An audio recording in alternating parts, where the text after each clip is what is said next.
ሮሜ 8:34 ላይ ተቸንክረው የቀሩት ፕሮቴስታንቶች ሌላ ጥቅስ ሲጠቀስላቸው ጆሮአቸው አይሰማም። ነው አይደል የምታምነው?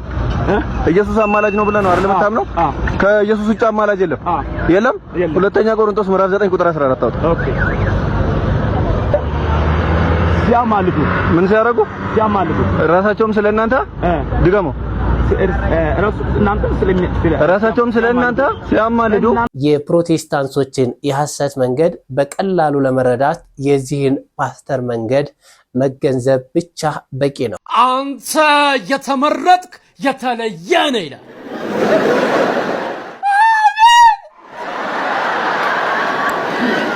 6 ሚሊዮን ብር ወደ ህይወትህ እየመጣ ነው። ምድራዊ ነገር ነው የሚያወራ።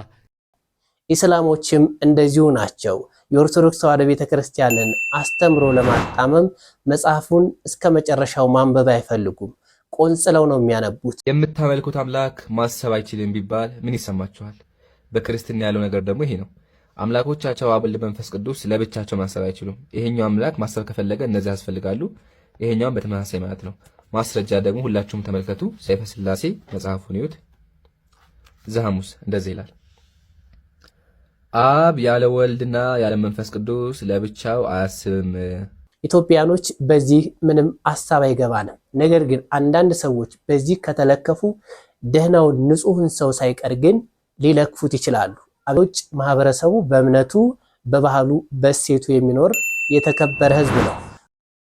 በጣም ብዙ ሴቶች ስለ ፌሚኒዝም መርዝነት ማወቅ አለባቸው። እንዲህ ከላይ ሲያዩት ማለት ነው ለመብታቸው የሚቆረቆር መስሏቸው ወደማይሆን ነገር ውስጥ እንዳይገቡ ወደ ፎጣ የ15 ዓመት የአድሚኒስትሬቲቭ ወርክ የሥራ ልምድ ሊኖራት ይገባል በመንግስት እውቅና። አንዳንዴ ይውላችሁ ፍቅር፣ ቤተሰብ፣ ልጅ ማሳደግ ምናምን ላይ ፕራይስ ታግ የምትለጥፉ ከሆነ ማለት ነው ሴቷን ኢምፓወር ማድረጉን ብቻ ሳይሆን ማየት አለባችሁ። ነገ ከዛ የሆነች ሴት ትመጣና ምን ትላለች? ይሄ ነገር ደሞዝ ከተጨመረልኝ ስራ አልሰራም ማለት ትጀምራለች። ወይም ደግሞ ወንዱም ደግሞ ይነሳና ምንድነው ብሽን ተቅለሽ የምትተኙ? ተነሽ እንጂ እየተከፈለሽ አይደል እንደሚሰሪው እኔ በውጭ በኩል ኃላፊነቴን የተወጣው ነው ምናምን ያለ ትዳሩ ማለት ነው 2 ቀን አይቆይም ነው የምላችሁና ይሄ የፍቺ ሬት በጣም እንዲፋጠን የምትፈልጉበት ዲግሪ ነው የሚያሳየው እንጂ ይሄ ምንም መፍትሄ ሊሆን አይችልም ማለት ነው። የኢትዮጵያ መንግስትንና የኢትዮጵያ ሕዝብን ቀጥ ለማድረግ 3 ቀን በጣም በቂ ነው። 3 ቀን የቤቱን ስራ ባትሰሪ የውጭውን ስራ ባትሰሪ ቀጥ ይላል ኢኮኖሚው። ድንገርሽ የዛን ያክል ፓወር አለሽ አለው። አንድ ሐሳቤን የገለጠች እህት አለች። እሷን ሰምተን እንመለስ እስኪ። መሪያ የሃሽታግ ትሰማን ቻሌንጅ የተቀላቀላችሁ ወንዶች ኃላፊነታችሁን እየተወጣችሁ በመሆኑ እናመሰግናለን። ከዛ በተረፈ ይሄንን ሙቭመንት ላልተቀላቀላችሁ ሰዎች የደገፉ እንዳሉ ሆኖ ተቃወሙም አሉ። የደገፉት በሴት እህቶቻችንና ልጆቻችን ላይ የሚደርሰውን ጥቃት ህመም ስለተሰማቸውና ሰላም ውድ ኦርቶዶክሳውያን እንደምን አላችሁ? እንኳን ለዕለተ ሰንበት አደረሳችሁ አደረሰን።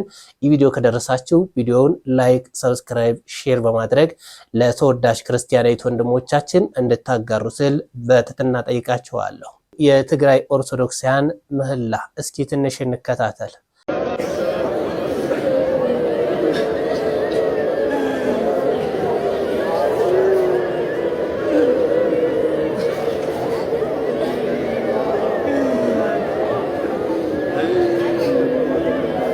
ቸር እግዚአብሔር ምህላቸውን ይቀበልልን። ሁላችንም ኢትዮጵያኖች በዚህ ጉዳይ በሰላም ጉዳይ አንድ ሆነን መጸለይ አለብን።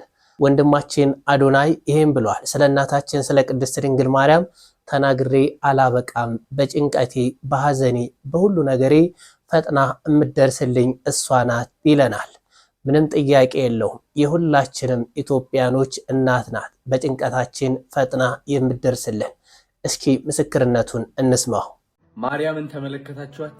ማርያምን ብዬ ስምል አንዳንድ ሰዎች የሚመስላቸው ቫይራል ለመውጣት ወይም ደግሞ ላይክ እንዳገኝ ምናምን ይመስላቸዋል። አይደለም። እኔ ከልጅነት የጀምሮ ለምን እንደሆነ ባላቅም ማርያም እዚህ ምላስ ላይ እዚህ ላይ ማርያምን እያልኩ ያደኩ ሰው ነኝ። ሁሌም ስምል ለማቋረጥ ሞክሬ ነበር። ለምን በቃ አሳዘነች ማርያም አሳዘነችኝና ለምን ሁሌም ማርያም ብዬ እምላለሁ በሆነው ባልሆነው ብዬ ለማቋረጥ ሞክሬ አልቻልኩም።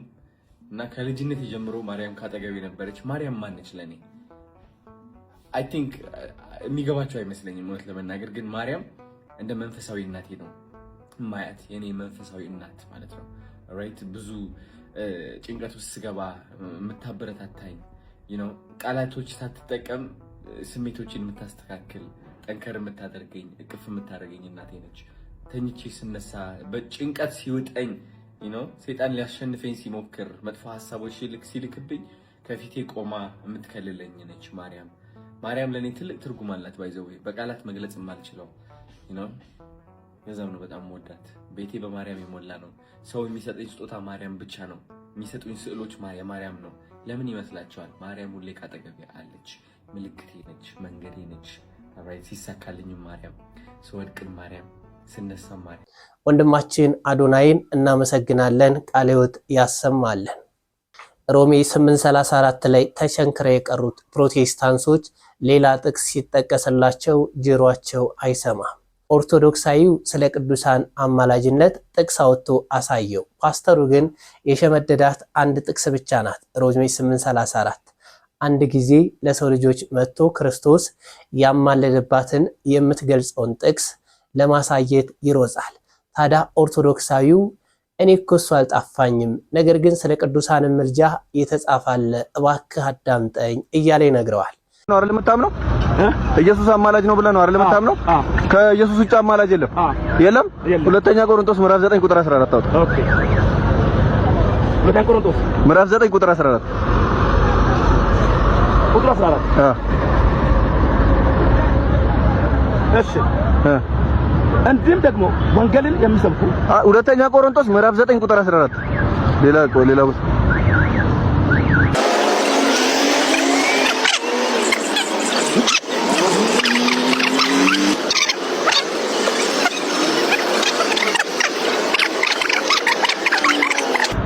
እግዚአብሔርን ያከብራሉ። እሺ ራሳቸው ስለእናንተ ሊያስተማሩ እናንተ ሲያማልዱ ምን ሲያደርጉ ሲያማልዱ ራሳቸውም ስለእናንተ ድገሞ ራሳቸውም ስለእናንተ ሲያማልዱ እናንተ ላይ ከሚሆነው በእናንተ ላይ ከሚበልጠው ከእግዚአብሔር ጸጋ የተነሳ ይናፍቃቸዋል። ስለዚህ ይሄን ጥቅስ ቀደም ማውጣት አለብህ ማለት ነው። ቅዱሳን አያማልዱም ካልክ አሁን አያማልዱም አንተ ብለህ ነው የመጣው። ያማልዳሉ ነው ያልኩህ፣ አንተ አያማልዱም ብለኛል። ስለዚህ ይሄን ጥቅስ ምን ታደርገዋለህ? ማን ናቸው የሚማልዱት? ቅዱሳን። አሁን ይኸውልህ አሁን አንተ ስለ ቅዱሳን እኮ ነው የሄድከው። እሺ ስለምንድን ነው ያወራው? ስለዚህ አሁን አንተ ስለ ማርያም ለማለት ፈልገህ ማርያም ቅድስት አይደለችም እንዴ? አይደለችም ጋር ችግር የለውም። እዚህ ጋር እንዝጋ። እሺ አሁን ችግር የለውም። እኛ እንደርስበታለን። አሁን ያውኑን አትሂዳ፣ ያውኑን ንገረኝ። አውቆ ተረድቻለሁ። ያማልዳሉ አመንክ? አሁን ቃሉን ታምናለህ? የእግዚአብሔርን ቃል ኢየሱስ እኔ ህይወት መንገድ ነኝ ብሏል አይደል? እሺ አሁን የኔ መስማኝ ዋይ ይኸውልህ፣ እሺ ሮሜ 8:34ን እየፈለክ ነው? እሱም እኔ እነግርሃለሁ፣ እሱንም አብራራላለሁ። ግን አንተ አሁን ቀደም ኢየሱስ ብቻ ነው አማላጅ አልከኝ አይደለ? አይደለም አላልከኝም? አለ ቪዲዮ አለ በነገራችን ላይ እግዚአብሔር ማን ነው? እግዚአብሔር የሚኮንስ ማን ነው? እሺ የሞተው ሲልኩን ሰው በእግዚአብሔር ቀኝ ያለው ደግሞ ስለኛ የሚማልደው። እሺ ስለዚህ ስለኛ የሚማልደው ማለት ነው። እሺ አሁን እሱን እንመጣበታለን። ብራዘር ያኛውን አታምነውም? የቱ? ሁለተኛ ቆሮንቶስ ምዕራፍ 9 ቁጥር 14 አታምነውም? ስለዚህ ስንት አማላጅ ነው ያለው? አሁን አንድ አማላጅ ነው ያለው። እሺ ሁለተኛ ቅዱሳንስ የቅዱሳን ምልጃስ እዚህ ጋር ያለው ሁለተኛ ቆሮንቶስ ምዕራፍ 9 ቁጥር 14 ያነበብከው እስቀደም ኢየሱስን አንተ አልተቀበልክም ማለት ነው። በዚህ አይነት እንዴት የቱን ቃል ነው የምታምነው? አንድ ቃል ነው የምታምነው? በመጀመሪያ ሮሜ 8:34 ስለ ምልጃ አይደለም ያወራው፣ እሱን ነው ያወራው። ኢየሱስ ያማልዳል ብለን ስንልህ እያልን ያለነው ጸሎት ያመላልሳል አይደለም። ፍጹም ሰው ፍጹም አምላክ እንደሆነ ስለ ኃጢአታችን ነፍሱን እንደሰጠ ሞቱ ለኃጢአታችን በቂና ሙሉ እንደሆነ ማመን ማለት ነው። ኢየሱስ ያማልዳል ማለት ቁጭ ብሎ አንተ እንደምታስበው ጸሎት ያመላልሳል ማለት አይደለም። አንድ ጊዜ የተከፈለው ክፍያ፣ አንድ ጊዜ የፈሰሰው ደም፣ አንድ ጊዜ የተቆረሰው ስጋ፣ አንድ ጊዜ በሰማይና በምድር ፊት ራቁቱን በሁሉ ፊት በጎልጎታ ላይ የተሰቀለው እሱ ለኃጢአቴ ሙሉ ክፍያ ከፍሏል። በቂ ክፍያ ከፍሏል። እግዚአብሔር ተቀብሎታል። የሚሰማ ካለ አሜን ይበል። ወልድ ከተናገረ አብ ተናግሯል። በአንድ ቃል ነው የሚናገሩት፣ ቃላቸው ወልድ ስለሆነ። መንፈስ ቅዱስ ካዳነ አብ አድኗል፣ ወልድ አድኗል። ስለዚህ አብ አንድ እኮ እገሌ ይቅር በል የሚባለው በይቅር ተባይና በይቅር አስባይ በይቅር ባይ መካከል ልዩነት ስላለ በወልድና በአብ መካከል ግን የስልጣንም የመንግስትም የዙፋንም ልዩነት የእውቀትም ልዩነት ስለሌለ የክብርም ልዩነት ስለሌለ ለአባቴ ያለው ለኔ ያለኝ ብሎ ስለተናገረ ለአባቴ የሆነ ሁሉ የኔ ነው ስላለ በስልጣንም እኔ ከአብ ጋር አንድ ስልጣን ነኝ ብሎ ስለተናገረ አብን እንደሚያከብሩት ሰዎች ወልድን ሊያከብሩት ይገባል ብሎ ስለተናገረ አብ ሕይወት እንደሚሰጥ ወልድ ሕይወት ይሰጣል ብሎ ስለተናገረ ዮሐንስ ወንጌል ምዕራፍ 5 ላይ እንደተናገረ አብ እንዲያውም አብ ተገልጦ መፍረድን ለልጁ ሰጥቷል ብሎ ተናግሯል። የሚፈርደው ሕይወትን የሚሰጥ እሱ ነው። ፍየሎችን በግራ በጎችን በቀኝ የሚያቆም እሱ ነው። የፍርዱ ባለቤት እሱ ስለሆነ እሱ ምሕረት የሚለምነው ሌላ አካል የለም። አብን እንዳይባል በአብ ዘንድ እሱ አለ። እኔ በአብ እንዳለው አታውቁም እንዳለ ዮሐንስ ወንጌል ምዕራፍ 14 ላይ በመንፈስ ቅዱስ ዘንድ እሱ አለ። አብ በወልድ ዘንድ አለ። መንፈስ ቅዱስ በወልድ ዘንድ አለ። ወልድ በአብ አለ፣ በመንፈስ ቅዱስ አለ። አብም እንዲሁ መንፈስ ቅዱስም እንዲሁ። ከዚህ የተነሳ የስልጣንም የመንበርም የጌትነትም የኃይልም ተከፍሎ ስለሌለባቸው ማላጅና ተማላጅ የለም። ማረኝ ይባላል እንጂ ክርስቶስ አማልደኝ አይባልም። እንዲህ ብሎ ያለባት ክርስቶስ እንዲህ ብሎ የሚመለክባት ቤተክርስቲያን እውነትም የክርስቶስ ቤተክርስቲያን ነው። በመጀመሪያ ሮሜ 8:34 ስለ ምልጃ አይደለም የሚያወራው፣ እሱ እናወራለን ከፈለግ እንደዚህ እናድርግ። ይኸውልህ አሁን አንተ ይሄ ነገር በአንድ እንደዚህ መንገድ ላይ ቆም ብለን የምንፈታው ነገር አይደለም። አሁን ሮሜ 8:34 እንደጠቀስክ ማለት አይደለም። እምነት በአንድ ጥቅስ ላይ የተመሰረተ አይደለም። የቱን ነው የምታምነው አንተ? ወይ እኔ ምርጫ ላስመርጥህ። አንተ የምታምነው ሮሜ 8:34 ነው ወይስ ሁለተኛ ቆሮንቶስ ምዕራፍ 9 ቁጥር 14 ነው? አሁን ሮሜ 8:34 ላይ ያለው እሱን ብቻ ነው የምታምነው? ስለናንተ ያምነው። እሺ ይማልዳል። ይሁን ሁለተኛ ቆሮንቶስ ላይ ያለው እሺ፣ እሱስ ታምነዋለህ? እሱ ስለዚህ ቅዱሳን ያማልዳሉ። አማን እንዴ ብናረጋው እሺ ለምን እሱን አታምንም? ለምን አልፈትንም? ቃሉን ማወቅ አለብህ። አትሊስት እውነት መንገድ ህይወት ካልከው ኢየሱስን ቃሉን እውነት ህይወት መንገድ ማለት አለብህ። እውነትም ህይወትም አሁን ማለት እሱ ነው ቃሉ። ይሄን ቃል እኮ አይደለም። ቃሉን ታምነዋለህ? አንደኛ ይኸውልህ ብራዘር፣ ቃሉን ታምነዋለህ? አታምነው? አትጨፍናጅ። እኔን ስማኝ፣ ችግር የለም። ጩኸት አይደለም የሚሆነው። ጩኸት አይደለም እኮ አንተ አትሊስት ቃሉን ማወቅ አለብህ፣ ማመን አለብህ። በመረዳዳት ነው።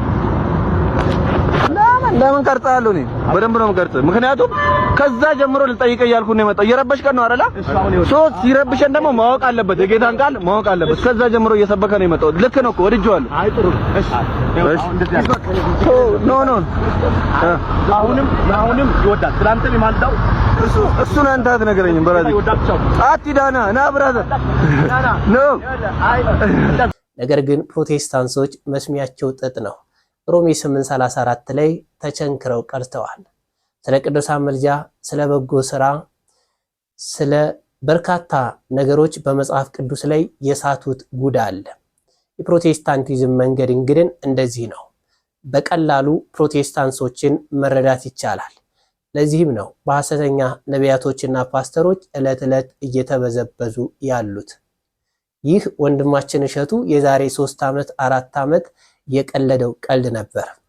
ፕሮቴስታንቶች እንዴት በሐሰተኛ ነቢያቶችና ፓስተሮች እየተበዘበዙ እንደሆነ፣ ድሃው ሕዝብ በእነዚህ በሐሰተኛ ፓስተሮች እየተበዘበዘ እንደሆነ፣ በሌለ ቀቢጠ ተስፋ አካውንታቸው ላይ ብር ይገባላቸዋል፣ ከየት እንደመጣ የማይታወቅ ብር ይገባላቸዋል፣ ሚራኪል በሚባል ነገር እየተባሉ ሲበዘበዙ ይህን ኮሜዲ የሰራው እሸቱ ቆየት ብሎ ነበር። አንተ የተመረጥክ የተለየ ነህ ይላል።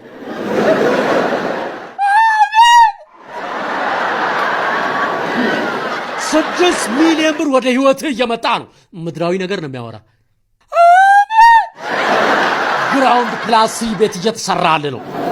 ይኸው ግፊት ካለብህ ትጭራለህ፣ ከሌለብህ ራቫ ፎር ደጅ ይቆማል። ምንድን ነው ራቫ ፎር? መኪና ነው። አሜን በል ዝም ብለህ። ሰው በአንዴ 6 ሚሊዮን ብር ይኖርሃል፣ ራቫፎርት ትነዳለህ፣ ግራውንድ ፕላስ ቤት እየተሰራል ነው ሲባል አሜን ነው እንዴት ነው ማለት ያለበት? እንዴ ያልሰራ አይብላ ያለ አምላክ፣ በላብህ በወዝህ ጥረህ ግረህ ብላ ያለ ጌታ፣ ሰማይና ምድር ያልፋሉ ቃሌ ግን አያልፍም ብሎ የተናገረ ፈጣሪ ቃሉን አጥፎ ነው ለአንተ ሳሰራ ቤትና መኪና የሚሰጥ እንደው ሌላ ይቀር በአንዴ 6 ሚሊዮን ብር ይዘ ራቫፎር እየነዳ ፈጣሪንም አትፈራ ለደህንነት እንኳን አትፈራም። ምክንያቱም በኢትዮጵያ ሕግ እኮ ምንጩ ያልታወቀ ሀብት ሙስና ነው። በአንዴ እንዲህ ተጥለቅልቀ ሚሊዮነር ሆነ አስተንብዬ ነው ብትል ፍርድ ቤት የሚሰማ ይመስላል። እስካሁን ድረስ ስቲል ናው እየተስፋፉ ይገኛሉ እነዚሁ ሐሰተኛ ነቢያቶችና ፓስተሮች። ለዚህም ነው ታዲያ የሚያውቀውን መንጋውን ህዝብ አንድ ጥቅስ ይዘው እየሸወዱትና እያታለሉት ትክክለኛውን ክርስቶስ ኢየሱስ ክርስቶስን እንዳይሰበክ እንቅፋት ሆነዋል ፕሮቴስታንቶች የምንለው ለዚህ ነው። ሌሎኞቹ እስላሞች ናቸው። የምታመልኩት አምላክ ማሰብ አይችልም ቢባል ምን ይሰማችኋል? በክርስትና ያለው ነገር ደግሞ ይሄ ነው። አምላኮቻቸው አብ ወልድ መንፈስ ቅዱስ ለብቻቸው ማሰብ አይችሉም። ይሄኛው አምላክ ማሰብ ከፈለገ እነዚህ ያስፈልጋሉ። ይሄኛውም በተመሳሳይ ማለት ነው። ማስረጃ ደግሞ ሁላችሁም ተመልከቱ። ሰይፈ ሥላሴ መጽሐፉን ይዩት። ዘሐሙስ እንደዚህ ይላል። አብ ያለ ወልድና ያለ መንፈስ ቅዱስ ለብቻው አያስብም።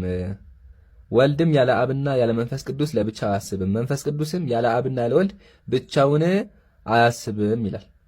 አምላኮቻቸው ለብቻቸው አያስቡ፣ ሶስቱም በአንድ የሚያስቡት ማለት ነው። ቢላህ አለይኩም ይሄ አስተምሮ እንዴት ነው የሚቀበለው? ሶስት አካል ለማሰብ ሶስት መገኘት አለባቸው የሚል አስተምሮ ማለት ነውና ነዑዙ ቢላህ ከእንደዚህ አስተምሮ ራሳችንን እንጠብቃለን። አላህ ወገኖቻችን ሂዳያ ይስጣቸው። ወገኖቼ ግን ምን ትላላችሁ? የኡስታዙ ግልጽ ውሸት ነው። አምላካችሁ በውሸት የሚከብር ከሆነ መዋሸታችሁ ሊያሳቅቃችሁ አይችልምና በትላልቅ መምህራኖቻቸው በኡስታዞቻቸው እንደዚህ ውሸት ሲዋሽ ያሳዝናል። አንድን ነገር ለመቃወም መጀመሪያ ሐሳቡን መረዳት ያስፈልጋል። ክርስቲያኖች ምንድነው የሚያምኑት? መጀመሪያ እምነታቸው መታወቅ አለበት አይደል? የማናምነውን መቃወም ስትሮማን ፋላሲ ነው የሚሆነው። ስትሮማን ፋላሲ ምን አይነት ነው? ሰዎቹ ማይሉትን የሚሉ አስመስሎ ተናግሮ ለማይሉት ነገር ምላሽ መስጠት ነው። እና ይሄ ከአምላካቸው የተማሩት ነው። ምክንያቱም አምላካቸው ባይዘው ከአምላካቸው እነሱ እኛ ስለ ሥላሴ ያለንን እውቀት ከአምላካቸው የተሻለ እነሱ ያውቃሉ። ምን ማለት ነው? አምላካቸው የሚያውቀው እኛ እግዚአብሔር አብን ጌታ ኢየሱስ ክርስቶስንና ማርያምን እንደምናመልክ ነው የሚያውቀው። እነሱ ግን አይ አብ ወልድ መንፈስ ቅዱስ ብላችሁ ታመልካላችሁ፣ ሶስት አምላክ አላችሁ ይላሉ። ቢያንስ በዚህ ከአምላካቸው የተሻለ እውቀት አላቸው ማለት ነው። ወደ መጽሐፉ እንመለስ። መጽሐፉ የሚለው ምንድን ነው? አብ ያለ ወልድና ያለ መንፈስ ቅዱስ ለብቻው አያስብም ይላል። ለብቻው አያስብም ነው የሚለው። ወልድም ያለ አብና ያለ መንፈስ ቅዱስ ብቻውን አያስብም፣ መንፈስ ቅዱስም ያለ አብና ያለ ወልድ ብቻውን አያስብም ብሎ ነው የሚያቆመው። ብሎ አያቆመው። ጨርሶ ማንበብና ሐሳብ መረዳት ማንን ገደለ ነው? በውሸት ነው የሚቆመው አምላካችሁ እና እምነታችሁ። ለማንኛውም ቀጥሎ ምንድን የሚለው? እነሱስ አለ። እነሱ እነማን ናቸው? አብ ወልድ መንፈስ ቅዱስ ሶስቱ አካላት ማለት ነው። ያለ መለየት በአንድ ሐሳብ ጸንተው ይኖራሉ። ስለዚህ ሐሳባቸው አንድ ነው ማለት ነው እንጂ ማሰብ ይችላሉ አይችሉም የሚል አተረጓጎም ወይም ንግግር የለውም። አንድ ሐሳብ መኖራቸውን የሚናገረው በቀላል አማርኛ ለማስረዳት ያህል አንድ እናት ያለ ልጆቿ በፍጹም አትበላም ብትባል መብላት አትችልም ማለት ነው? እንደ ኡስታዙ ድፍን ካልሆናችሁ በቀር አይደለም። ብቻዋን አትበላም ማለት መብላት አትችልም ማለት ሳይሆን ያለ ልጆቿ ወይ ያለ ብቻ እንደዚህ አትበላም ማለት ነው። ሶ ቢያስተላልፈው መልእክት አለው። ልክ እንዲሁ አብ ያለ ወልድ ብቻውን አያስብም ማለት ማሰብ ይችላል አይችልም ብለህ ተርጉም ማለት ሳይሆን የአብ የወልድ የመንፈስ ቅዱስ ሐሳብ አንድ ነው ማለት ነው። ግልጽ ይመስለኛል። እና እናንተ እግር በእግር በውሸት አምላካችሁን አክብሩ፣ እኛ ደግሞ በእውነት እንመልሳለን ማለት ነው። እንደሰማችሁት ነው። ሙስሊሞችም ፕሮቴስታንቶችም ኢየሱስ ክርስቶስ ለዓለም እንዳይሰበክ የዓለም አዳኙ ለዓለም እንዳይሰበክ አድርገዋል የምንለው ለዚህ ነው። ከነዚህ መጠበቅ ያስፈልጋል። ፕሮቴስታንቶች ጌታችን መድኃኒታችን ኢየሱስ ክርስቶስን ፍጹም አምላክ የሆነውን አሁንም ድረስ እንደሚማልድ ለአንዴና ለመጨረሻ ጊዜ በመስቀል ላይ መጥቶ ያስታረቀንን አሁንም ድረስ ፈራጅነቱን ትተው አማላጅ ያደረጉት። ኢስላሞች ደግሞ ኢሳ አድርገው ነብይ አድርገው ተቀመጡ። እዛው ላይ ችንክር ብለው ቀሩ። ሮሜ 8:34 ላይ ፕሮቴስታንቶች ጭንክር ብለው ቀሩ። በሙሐመድ ከንግድ ስራ ወጥቶ ደግሞ የኢየሱስ ክርስቶስን አዳኝነት ኢየሱስ ክርስቶስን እንዲያውቁ ይህን እስልምና የሚባልን እምነት መስርቶ ችንክር አድርጎ አስቀራቸው። ታዲያ እነዚህ ሰዎች ኢየሱስ ክርስቶስ የዓለም መዳኛ የሆነውን የዓለም ሕዝብ እንዳያቅ አድርገውት ችንክር አድርገውት አስቀርተውታል። ይሄ ነው የሁለቱም መንገድ። ኦርቶዶክስ ተዋሕዶ ቤተክርስቲያን ግን በነቢያት የተነገረውም ከዛም ራሱ መጥቶ በሐዋርያት የመሰረታትን ቅድስት ተዋሕዶ ቤተክርስቲያንን ይዛ ለዓለም እያስተማረች እየሰበከች ለዘላለም ትኖራለች እስከ ዓለም ፍጻሜ ድረስ። በዚህ ህብረት ያደረገን ቅዱስ እግዚአብሔር ይክበር ይመስገን። ሌላኛው በዚህ ዘመን ደግሞ ለቤተክርስቲያናችን ትልቁ ፈተና እየሆነ የመጣው የግብረ ሰዶማውያን እንቅስቃሴ ነው። ግብረ ሰዶማውያን በተለያየ መልኩ ወደ ሀገራችንም እየገቡ ይገኛሉ። አንዴ በፌሚኒስቱ፣ አንዴ በሌላው። ፌሚኒስቶች ሰሞኑን በኢትዮጵያ ውስጥ ቁጥራቸውን ለማበርከት የተለያዩ እህቶችን እየተጠቀሙ ይገኛሉ። እነዚህ እህቶች ከዚህ ቀደም ባጋሯቸው ቪዲዮዎች፣ በለቀቋቸው ሐሳብ አስተያየቶች ሐሳባቸው ኑሮ ጠል ትዳር ጠል ማድረግ እንደሆነ ይታወቃል። ትዳር ቅዱስ ነው። ጌታችን መድኃኒታችን ኢየሱስ ክርስቶስ የቻለ በድንግልና ተወስኖ መንኩሶ መኖር ይችላል። ያልቻለ ደግሞ ሐዋርያው ቅዱስ ጳውሎስ እንደጣፈው በተቀደሰው ጋብቻ ጌታችን መድኃኒታችን ኢየሱስ ክርስቶስ የመጀመሪያ ታምሩን በቃና ዘገሊላ ባርኮ በሰጠው በትዳር ተወስኖ መኖር ይቻላል። ነገር ግን ሴት ለሴት ወንድ ለወንድ ትዳር መስርቶ መኖርን ለማስፋፋት የሰይጣኒዝምን መንገድ ለማስፋፋት አንዳንድ ሰዎች እየተሯሯጡ ይታያሉ። ከግብራቸው ከሚለቋቸው ቪዲዮዎች መገንዘብ ይቻላል።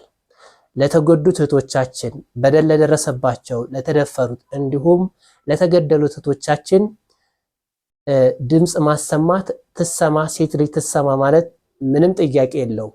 ነገር ግን አንዳንድ ሰዎች ያንን ድምፅ በመጠቀም ወደ ራሳቸው ግብር ወደ ራሳቸው አካሄድ ሰውን እየጠለፉ ስለሆነ ቆም ብሎ ማሰብና ከነዚህ ሰዎች ራስን ማግለል ያስፈልጋል።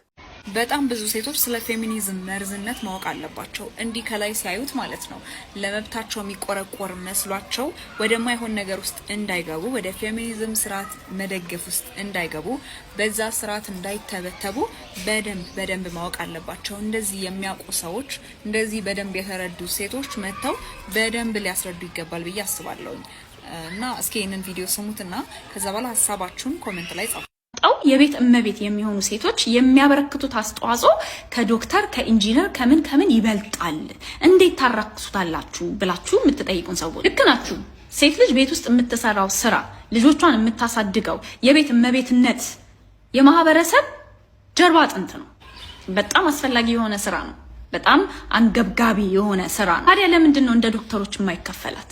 እንደ ኢንጂነሮች የማይከፈላት? እድሜዋ ሲገፋም የጡረታ ክፍያ የለውም። ለምንድን ነው ፕሮፌሽን የማናደርገው? የቤት እመቤትነት እንደውም ስራ አለሽ ወይ ስትባል የቤት እመቤት ምን ብላ ነው የምትመልሰው? አይ ስራ የለኝም የቤት እመቤት ነኝ ብላ ነው የምትመልሰው። ግን የቤት እመቤትነት ራሱ ስራ ነው፣ ፕሮፌሽን ነው። ለምንድን ነው የቤት እመቤቶች የስራ ልምድ የሌላቸው? የቤት እመቤትነት አድሚኒስትሬቲቭ ወርክ ነው። ለምሳሌ ለ15 ዓመት ስራዋን አቋርጣ ልጆቿን ያሳደገች የቤት እመቤት ልክ ስትወጣ የ15 ዓመት የአድሚኒስትሬቲቭ ወርክ የስራ ልምድ ሊኖራት ይገባል በመንግስት እውቅና። እኔ ጆርዲ ላይ ቪዲዮ ባልሰራ በጣም ደስ ይለኛል። ማለት አይ ነው ኦብሰሽን ሊመስል ይችላል ምናምን፣ እሷ ተንጠልጥለን ምናምን ለምፈምስ ምናምን፣ ግን ኢትስ እኔ ኖርማሊ እሷም ሆነች ሌሎች ሰዎች ኦሬዲ ወጥተው ለሚያወሩት ነገር እንደ ሀሳብ መሞገት ፐርሰናሊ ደስ ይለኛል። የሚጠቅመንም እሱ ስለሆነ ማለት ነው። ይሄኛው ሀሳብ የማያስኬድበትን ምክንያቶች ነው እዚህ ጋር ላወራ የመጣሁት ዛሬ። ሴት ልጅ ቤት ውስጥ ለምትሰራው ስራ ክፍያ ያስፈልጋታል፣ መንግስት ሊከፍላት ይችላል ምናምን የሚለውን ሀሳብ በጣም መዘዋወር ጀምሯል። ብዙ ሴቶች ኢንታይትልድ እየሆኑ ነው። እንዲህም አለ እንደ ምናምን አይነት ነገር እያሉ ነው። ይሄኛው ቪዲዮ ላይ ደግሞ ስፔሲፊክሊ ምን አለች? እንደ ዶክተርና ኢንጂነር ለምንድን ነው የማይከፈላት አለች አይደለ? እንደ ዶክተርና እንደ ኢንጂነር የማይከፈላት አገልግሎቷ ለቤቷ ለትዳሯ ነው እንጂ ለፐብሊኩ አይደለም። ትዳር ማለት ፕራይቬት ኮንትራክት ነው። መንግስት ፕራይቬትሊ ለተፈጠሩ ኮንትራክቶች ሲከፍል አይተንም ሰምተንም አናውቅም። አይደለም ትዳር፣ የልማት ስራ ድርጅቶች ራሳቸው ነው የሚያስተዳድሩት። የግል ድርጅቶች እዛ ጋር ወጥተው እንዳልሹ ለሌሎች ደሞዝ የሚከፍሉት ራሱ ጀነሬት የሚያደርጉት ኢንካም ስላለ በዛ ነው የሚደጋገፉት ማለት ነው። ትዳር ውስጥ ሲሆን የቤት እመቤትነትም ኖርማሊ ክፍያው ሊሆን የሚችለው በዛ ሃውስሆልድ ውስጥ ማለት ነው ገንዘብ ጀነሬት ስለማይደረግ ኢንካይንድ ነው ክፍያዋ ማለት ነው። ይሄ ማለት ፍቅር፣ መተሳሰብ፣ ኢቨን ልጆችን አሳድጎ ለቁም ነገር ማብቃት ራሱ እሱም አንድ ክፍያ ነውና አንዳንዴ ያለ ቦታው የሆነ ነገር ዝም ብላችሁ ስታመጡ ማለት ነው ከኢምፓወርመንቱ በላይ ዳሜጅን ማሰብ አለባችሁ። ማለት መንግስት ይክፈላት አልሽ። እንግዲህ የምንኖረው ሰርድ ወርልድ ካንትሪ ላይ ነው ጋይስ ማይንድ ዩ። መንግስት እስቲ ስንት ይክፈላት? 5000 10000 ጌታ ምትሆነ የሚከፍላት? ቆይ አንድ ያልተረዳችሁትን ነገር ልንገራችሁ። እንደዚህ አይነት ነገር የሚያስኬድ የሚመስላችሁ ሴቶች ማለት ነው መንግስት ለእያንዳንዷ ቤት መቤት መክፈል ቢጀምር ማለት ነው ታክሴሽን ጣሪያ ላይ ነው የሚወጣው ማለት ነው። ያኔ አይደለም እሷ ባሏ ይሄ ወጥቶ በትክክል ጥሩ ስራ አለው ጥሩ ገቢ አለው ያልሽ ሰው ራሱ ማለት ነው የሚያመጣው ገንዘብ በቂ አይሆንምና አንዳንዴ አንሪያሊስቲክ የሆነ ነገር አትስሩ። አይ ነው እናንተ ትዳር ፈረሰ ቆመ ጉዳያችሁ አይደለም። ከስር ባሪያ ነሽ ተበዘበሽ ምናምን እያልሽ ትዳር ማፍረስ ምንም ማፈሩ ስለሆናችሁ በዚህ አይነት እንግዲህ አገር ቢፈርስም ጉዳያችሁ አይደለም ማለት ነው። እና ነው የሚያስቀው። ይሄ መፍትሄ መሆን አይችልም። ሌላ ነገር ሲቀጥል ትዳር ማለት ብቸኛው የሰው ልጅ ሰውነቱን ኦሬዲ ተላብሶ የሚኖርበት ተቋም ነው አይደል? ምክንያቱም በመዋደድ በመተሳሰብ ምናምን ኦሬዲ አንዱ ለአንዱ የውዴታ ሪስፖንሲቢሊቲውን የሚወጣበት ተቋም ነው። ሶ ይሄንንም ውስጥ ገንዘብ ጨምራችሁ ቆይ ምን አይነት ነገር እንዲፈጠር ነው ያሰባችሁት? ማለት አንዳንዴ ይውላችሁ ፍቅር፣ ቤተሰብ፣ ልጅ ማሳደግ ምናምን ላይ ፕራይስ ታግ የምትለጥፉ ከሆነ ማለት ነው ሴቷን ኢምፓወር ማድረጉን ብቻ ሳይሆን ማየት አለባችሁ። ነገ ከዛ የሆነች ትመጣና ምን ትላለች? ይሄ ነገር ደሞዝ ከተጨመረልኝ ስራ አልሰራም ማለት ትጀምራለች። ወይም ደግሞ ወንዱም ደግሞ ይነሳና ምንድነው ብሽን ተቅለሽ የምትተኙ ተነሽ እንጂ እየተከፈለሽ አይደል እንደሚሰሪው እኔ በውጭ በኩል ኃላፊነቴን የተወጣው ነው ምናምን ያለ ትዳሩ ማለት ነው 2 ቀን አይቆይም ነው የምላችሁና ይሄ የፍቺ ሬት በጣም እንዲፋጠን የምትፈልጉበት ዲግሪ ነው የሚያሳየው እንጂ ይሄ ምንም መፍትሄ ሊሆን አይችልም ማለት ነው። እና ባካችሁ ይሄ የቤተሰብን ቅርጽ ማለት ነው ይሄ ድምጥማጡን ለማጥፋት የምትሄዱበትን ርቀት አስተውሉና እስቲ ተነጋገሩ። ማለት የምር ሴትን ልጅ ኢምፓወር ማድረግ ከሆነ ሐሳብሽ ማለት ነው ጆርዲ ምናልባት ፓሲቭ ኢንካም እንዴት ጀነሬት እንደሚደረግ የተማርሽ ስለሆንሽ እሱን እኛም እናግዝሻለን። እሱን ማሳየት ወይም ደግሞ እንዳልሽው 15 አመት ሙሉ አድሚኒስትሬቲቭ ወርክ የሰራችሁ ለሱ ልምድ ይሰጣት ምናምን ከምትይ 15 አመት ሙሉ የሰራችበትን ጥሩ የሆነችበትን ሙያ ወጣ ወደ ገንዘብ እንዴት መቀየር እንደምትችል ማስተማር፣ ያንን ነገር እንዲመቻች ማድረግ ምናምን በጣም ሰውኛ ነው። እኔ ሴት ልጅ ተጨቁናት ትዋል ትዳር ምናምን የሚል ሐሳብ የለኝም። ግን እንደዚህ አየር ላይ የቀረ መፍትሄ ግን እንደ መፍትሄ ያመጣችሁ ኦሬዲ ኢምፕሊመንት ሊደረግበት የማይችልበት ግራውንድ ላይ ያመጣችሁ ሴቶችን ኮንፊውዝ አታርጓቸው። በቃ ደስ ብሏቸው የሚሰሩ ሰዎች አሉ አይደል? በቃ ይስሩ። አሁን እኮ ካልተከፈለሽ ባርነት ነው ስትያት እኮ ሴት ልጅ ትዳር ማለት ልክ እሷም ኦሬዲ በተለየ መልኩ ቤኔፊት ሊያረጋትና ይሄ ቢዝነስ ኦሬዲ የምትሰራበት ተቋም እንጂ ይሄ የፍቅር ተቋም ሰዎች እንደ ሰው ተዋልደው ሰዋዊ አስፔክታቸውን ታይቶ የሚያልፍበት አይነት ቦታ ሆኖ እንዲያልፍለት ያረጋችሁ አይደለምና ምን ሆናችሁ ነው? እስቲ ማለት ይሄንን እኔ ሳስቼ ከሆነ እስቲ አርሙ። እውነት በቃ አርሙ። መሪያ የሃሽታግ ትሰማን ቻሌንጅ የተቀላቀላችሁ ወንዶች ኃላፊነታችሁን እየተወጣችሁ በመሆኑ እናመሰግናለን። ከዛ በተረፈ ይሄንን ሙቭመንት ላልተቀላቀላችሁ ሰዎች የደገፉ እንዳሉ ሆኖ ተቃወሙም አሉ። የደገፉት በሴት እህቶቻችንና ልጆቻችን ላይ የሚደርሰውን ጥቃት ህመም ስለተሰማቸውና ፍትህ ስለፈለጉ እንደሆነ በግልጽ አይተናል። በሌላ ደግሞ ይሄንን ቻሌንጅ የተቃወሙ አሉ። በነገራችን ላይ ይሄንን ነገር ሲቃወሙ ሴት ልጆች ላይ የሚደርሰውን ጥቃት ደግፈው ወይም በደላቸውን ሳያውቁ ቀርተው አይደለም። ትልቁ ፍርሃታቸውና ስጋታቸው ውስጣቸው የተፈጠረ ነገር ስላለ ነው። ለሴቶች መታገልሽ እንዳለ ሆኖ ወጣቱን ወደ አንቺ የግል አስተሳሰብ እየሳብሽ እንደሆነ ስለተሰማቸው ነው። ይህ ለመልካም የታሰበ ነገር መስመሩን ለቆ ነገሩ ወደ ሌላ ወዳልተፈለገ አጥፊ መስመር እንዳይቀየርና ባህላችን እንዳይናድ ስጋት ይዟቸው እንጂ ፍትህን ጠልተው አይደለም። ጆርዲ፣ ይህ የሃሽታግ ትሰማ ቻሌንጅ በሴት ልጆቻችን ላይ የሚደርሰው ጥቃት ተሰምቶሽ ብቻ ከሆነ ይህንን በጎ ተግባርሽን ሳላደንቅ አላልፍም። ተባረኪ።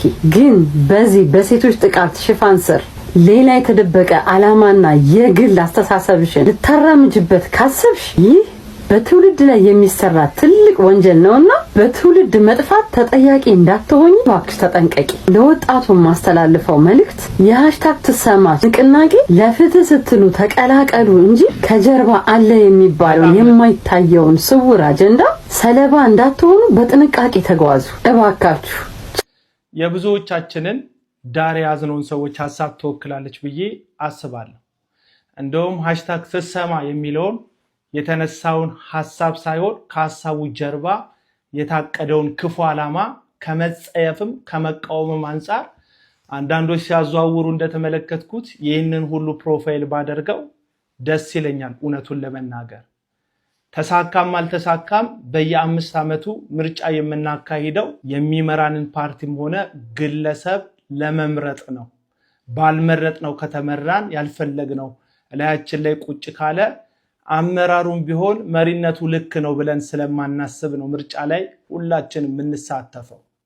ስለዚህ እኛ የሌለንበት አንዲት ግለሰብን ሱፐር ገርል ለማድረግ ምን ተፋተፍበት ምንም አይነት ምክንያት የለኝም። ሃሽታግ ትሰማ ተብሎ የተነሳው የሴቶችን ግፍ ሞትና በደልን በተመለከተ የህግ ክፍተትም ላይ ሆነ ህጋዊ አካሄድ ላይ ጥብቅ የሆነ እርምጃ ወንጀለኞች ላይ እንዲደረግባቸው ከሚስማሙ ሰዎች መካከል አንዱ በሆንም ነገር ግን ጉዳዩን የሚዘውሩት ልክ እንደ ጆርዲ አይነት ሴቶችን ስመለከት ያነሳሱ ያሉት ነገር የሴት ልጅ ጥቃትን ከመከላከል በላይ ቤተሰብን የሚያፈርስ ባልና ሚስትን የሚያጋጭ እህትና ወንድምን የሚያቃርን በጾታ መካከል ጥርጣሬና ስጋት እንዲያደር የሚያደርግ ከሁሉ በላይ ደግሞ በሃይማኖትም ሆነ በባህላችን ውስጥ እጅግ ጸዩፍ የሆነውን የተመሳሳይ ጾታ ጋብቻን የሚያበረታታ ድርጊት ከጀርባው እንዳንቀልባ ተሸክሞ መምጣቱን ስናስብ ከዚህ ጉዳይ ጋር መሳተፍ እንዳንችል ተደርገናል። የመጀመሪያው ቪዲዮ ላይ እንደተመለከታችሁት ይህች ግለሰብ ከአንዲት ሴት ጋር ሆና ኋይኖት እኔና አንቺ ከተዋደድን ከተሳሰብን ከተፋቀርን ኋይኖት እያለች በዛች ሴትና በሷ መካከል ያለውን መፈቃቀድ ወደ ተመሳሳይ ጾታ ልታሳድግ እንዴት አይነት ፍላጎት በልጅቷ ላይ ስታሳድር እንደነበረ ትመለከታላችሁ። እኔ በቀጥታ ወንድ ነው የምፈልገው ስትላት ደግሞ የምትፈልጊው ነገር በብልቃጥ ይመጣልሻል ብላ ሴትን ከወንድ ነጥሎ ወንድን ከሴት ነጥሎ የተመሳሳይ ጾታ ጋብቻና ፍቅር በዚህ ምድር ላይ እንዲሰፍንና በዚህ ርኩሰት ምድሪቷ እንድትዋጥ ከኋላ አጀንዳ አንግበው እየሰሩ እንደሆነ በግልጽ ማወቅ ይቻላል። ስለዚህ የትኛው መንጋ ውስጥ ከመቀላቀልና መንጋዊ እንቅስቃሴ ከማድረግ በፊት የመንጋው መሪ ማን እንደሆነ ማወቅና ከኋላ ያለውን ዓላማ በተቻለ መጠን መረዳት የጉዳዩን ፍጻሜ እንድታውቁ ያደርጋል። ለምሳሌ የሆነ ጥግ ላይ የሆነ ሰው የበደላት የሆነች ሴት በመኖሯ ምክንያት ፍትህ ስላልተሰጠ በሰላም በትዳራቸው ተከባብሮ ተደማምጠው የሚኖሩ ባልና ሚስት መካከል ባልሽ ላይ አምጪበት፣ ቤተሰብሽን ደና አድርገሽ አትምሪ፣ አንቺ ነሽ ሁሉን ነገር ምዘውሪው፣ አቅምሽን እንዲያዩ ስራ አቁሚ፣ በትዳርሽ ውስጥ የምታደርጊውን የራስሽን በጎ ተጽዕኖ አቋርጪ ብላ ትዳር ያለዚህ ሴት ትዳር የያዙ ሴቶችን ትዳራቸውን በሚያፈርስ መንገድ ምክርን የምትለግስ ከሆነ ይህችን ሴት እንደ ማህበረሰብ ጠቃሚ አካል ሳይሆን እንደ ማህበረሰብ አፍራሽ አካል ብመለከታት እሷ ካነሳችው ማህበረሰብን ከሚበጠብጥና የማህበረሰብን እሴት ከሚያፈርስ እኩይ ድርጊት አንጻር እኔ ያሰብኩት ስለሷ ብዙም ክፋት እንደሌለው ለማወቅ ማሰብ ብቻ ነው የሚጠይቅ። ስለዚህ ሃይማኖት እንዳለው ሰው እንደሚያገናዝብ ሰው የትኛውንም በሴት ልጅ ላይ የሚደርስ ሰብአዊ መብት ጥሰትንም ሆነ ጥቃትን እንደ ወንድ እንደ አባት እንደ ቤተሰብ መሪ የምቃወም መሆኑን እያሳወቅኩ ነገር ግን መሪዎቹን አይቼ የምቀላቀለውን ነገር ለመምረጥ ዳርዬ መመልከቱን መርጫለሁ። ከሃሽታግ ትሰማ በላይ ይሄኛውን ዓላማ አድርጌ እነሳለሁ። ይመቻችሁ። ወንድሞቻችንን እናመሰግናለን። ኢትዮጵያኖች በዚህ ምንም ሐሳብ አይገባንም። እንደሚታወቀው የኢትዮጵያ ሕዝብ ኢትዮጵያኖች በዚህ ምንም ሐሳብ አይገባንም። ነገር ግን አንዳንድ ሰዎች በዚህ ከተለከፉ ደህናውን ንጹህን ሰው ሳይቀር ግን ሊለክፉት ይችላሉ። አብዛኛው የኢትዮጵያ ሕዝብ ግን በዚህ ምንም ጥርጥር የለውም። የሶሻል ሚዲያም ተጠቃሚ አይደለም። ላታገኙ ትችላላችሁ እነዚህ ፌሚኒዝምን የምታንቀሳቀሱ ሰዎች። ከዛ ውጭ ማህበረሰቡ በእምነቱ በባህሉ በእሴቱ የሚኖር የተከበረ ሕዝብ ነው። ውድ ኦርቶዶክሳውያን እስከ ሰዓት ድረስ አብራችሁ ስለቆያችሁ አመሰግናለሁ። በቀጣይ ቪዲዮ እስከምንገናኝ ድረስ ሰላም ቆዩ።